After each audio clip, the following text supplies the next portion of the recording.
Steel screams against steel. Chains snap in violent succession. 24 warriors, 3 from each of the 8 clans, hang over a bottomless abyss, wrists bound, fate sealed. Below them, jagged rocks hunger. Above them, blades carve through the last threads holding them to life. There are no judges here. No mercy. Just one rule. Survive, or vanish. Steel groans. A chain snaps.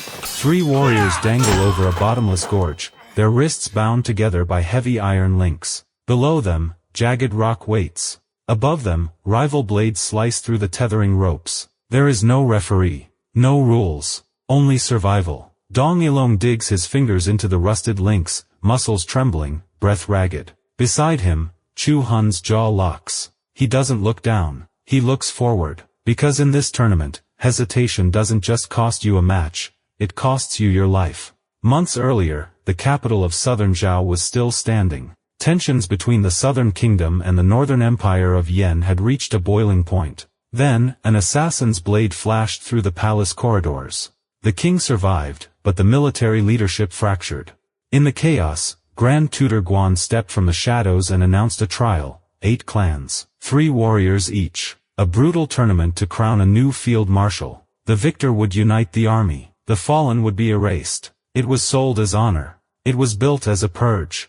Meanwhile, in the quiet outskirts, the Qingyuan clan scrambled to answer the call. Dong Yilong, an orphaned villager with calloused hands and a thief's instincts, volunteered without hesitation. He had no noble blood, no formal training, only a stubborn belief that showing up when others turned away was the only honor that mattered. His second was Chu Hun, a disgraced warrior branded a deserter. A man who carried a heavy broadsword and an even heavier silence. He didn't speak of glory. He spoke of nothing at all. Their third companion never made it to the capital. Giant desert scorpions, armored like living stone, struck in the night. One scream. One snapped spine. 2 men left. One path forward. The next morning, they reached the tournament grounds. Dust, sweat, and the metallic tang of sharpened steel filled the air. They weren't alone for long. A sandstorm rolled through the outer markets, and from the chaos dropped a figure with a silver tongue and fingers lighter than conscience. Jing Gang, a street thief who stole a clan totem, got cornered, and instead of begging, smiled. She joined them not out of loyalty, but necessity. In a world that devours the weak, she learned to walk beside the armed. Hours later, another arrived in chains. Binu, a former slave from northern Yen, dragged into the capital after her village burned. Her eyes held no hope. Only vengeance. She lunged at Chu Hun the moment she saw his armor, recognizing the crest of the generals who slaughtered her people. Steel met steel. She lost. But instead of dragging her to the execution block, Chu Hun offered a deal. Help him kill Grand Tutor Guan, and he would deliver the head she craved. 4 broken souls. 1 tournament. 0 trust. The first trial began at dawn. A vertical labyrinth of suspended chains spanning a deadly canyon. Teams bound together. 1 misstep meant a fall. 1 betrayal meant a massacre. The Qingyuan quartet moved cautiously, iron biting into flesh. Meanwhile, the Zishuan clan saw weakness and struck, sending blades slicing through nearby tethers to drop their rivals. Chaos erupted. Warriors swung. Lines snapped. Screams echoed off stone. Through the panic, Chu Hun's hand drifted toward his sword. He wanted to abandon the trial, to hunt Guan, to burn the capital down. But Yilong grabbed his arm. Not with force, but with quiet, unbreakable certainty. Honor isn't about winning. It's about who you protect while you fight. Chu Hun froze. He didn't agree. But he stayed. Because for the first time in years, someone wasn't using him. Someone was standing with him. They survived. Barely. 3 clans advanced. Qingyuan, Zishuan, Falcon. The trial stripped away the illusion of sport. This was a meat grinder. And the grind had only just begun. Later that day, the second trial was announced. Infiltrate the Beast King's mountain lair. Steal its egg. Return before dusk. The mountain was a labyrinth of damp stone and suffocating darkness. The air thickened with the scent of wet iron and rot. Then, a roar shook the cavern walls. The Beast King wasn't a myth. It was engineered terror, muscle like coiled rope, claws like obsidian, and fused to its skull, a heavy metal crown, rusted into bone. A living weapon. tortured into obedience. Inside the mountain, Chu Han touched a poisonous flower, and the venom began to drain his strength. Jinggang and Ilong made a choice in that moment. They would find the antidote. Not to win the trial, but to save their friend. Elsewhere, the Falcon clan perished along the way. The Zishuan clan managed to seize the egg, but lost both it and one of their own when the beast struck back. Amid the chaos, Jinggang and Ilong secured the egg and fled, the creature roaring behind them in relentless pursuit. Jinggang found the antidote on the creature body, took it and used it to save Chu Han's life. The beast, still consumed by fury, chased them into a narrow cave, until its massive body became wedged, trapped, unable to move. Ilong looked into its eyes, and saw something unexpected. Not malice, but pain, suffering. Instead of running, he stepped forward. He chose to help. Together, they freed the creature. The Beast King's roar faded into a trembling breath. It lowered its head, not in attack, but in acknowledgement. In a world ruled by violence, mercy had just rewritten the rules. Ilong didn't run with the egg. He placed it gently on the ground and told the creature he understood, it was only trying to protect its young. And no matter what happened, he would return it. In that quiet, fragile moment, something shifted.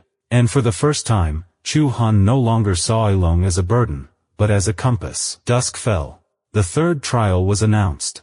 But the arena stood empty. The rules had changed. Each team must fight to the death. Only one warrior remains. Only one title awarded. This was no longer a tournament. It was an execution. Before the blades could be drawn, a hooded woman appeared at the edge of the training grounds. She said nothing, only pointed toward the mystic forest. They followed. The trees glowed with unnatural light. The air hummed, and there, in the silence, the woman spoke to Ilong. She placed a worn royal pendant in his palm, the crest of Northern Yen. The truth hit like ice water. He wasn't a Qingyuan orphan. He was the lost heir, hidden during a coup. Raised in exile, forgotten by history. Everything he believed, shattered in a single breath. Meanwhile, back at the capital, that truth reached Chu Han. He didn't shout, didn't strike. He simply turned and walked into the rain. Because the kingdom he swore to protect had stolen this boy's life. And worse. Guan had always known. The tournament was never about finding a leader. It was about erasing witnesses. Jinggang followed Chu Han, trying to anchor him. Binu broke her own chains in the slave quarters, realizing it wasn't iron that held her, it was hatred. She freed others. Chose a future over a ghost. But the capital was already turning against them. That night, in the narrow alleys behind the armory, Jinggang was ambushed. Not by rival clans, but by Guan's assassins. Steel flashed in the dark. She fought like a storm, fast, brutal, relentless. But she was alone. When the blade pierced her ribs, she didn't scream. She smiled. Because for the first time in her life, she didn't run. She stood. She chose them. Her body hit the stone. Rain washed her blood into the gutters. And with it, the last thread holding the group together snapped. Guan, realizing his plan had failed, tried to escape. He set the palace ablaze, locking the king and royal family inside. But Ilong blocked his path. Justice had to be served. Chu Han, burning with everything Guan had taken from him, stepped forward, and ended it. The coup collapsed. The invaders fractured. The clans stood united over ash and blood. Victory came, but it wasn't clean. It never is. By morning, the fires faded. Survivors knelt. Jingang's sword was laid on stone, honored in silence. Chu Han was named Grand Field Marshal. He accepted, not as a reward, but as a burden. Ilong made one final request, to return the beast's egg. He walked back to the mountain. The Beast King waited. He placed the egg in the dirt. The creature lowered its head, not in submission, but in recognition. Mercy had succeeded where violence failed. And then, at the edge of the plains, beneath a pale dawn, two men stood. No speeches. No farewells. Just understanding. Ilong rode north, to claim the throne that was always his. Chu Han turned south, to protect the peace they had bled for. The wind swept across the land. Dust settled. Banners stood still. A fractured kingdom began to heal. A thief became a king. A deserter became a shield. A runaway stood her ground. A slave broke her chains. And in the quiet after fire and steel, one truth remained. Honor isn't won in tournaments. It's forged in the choices you make, when no one is watching.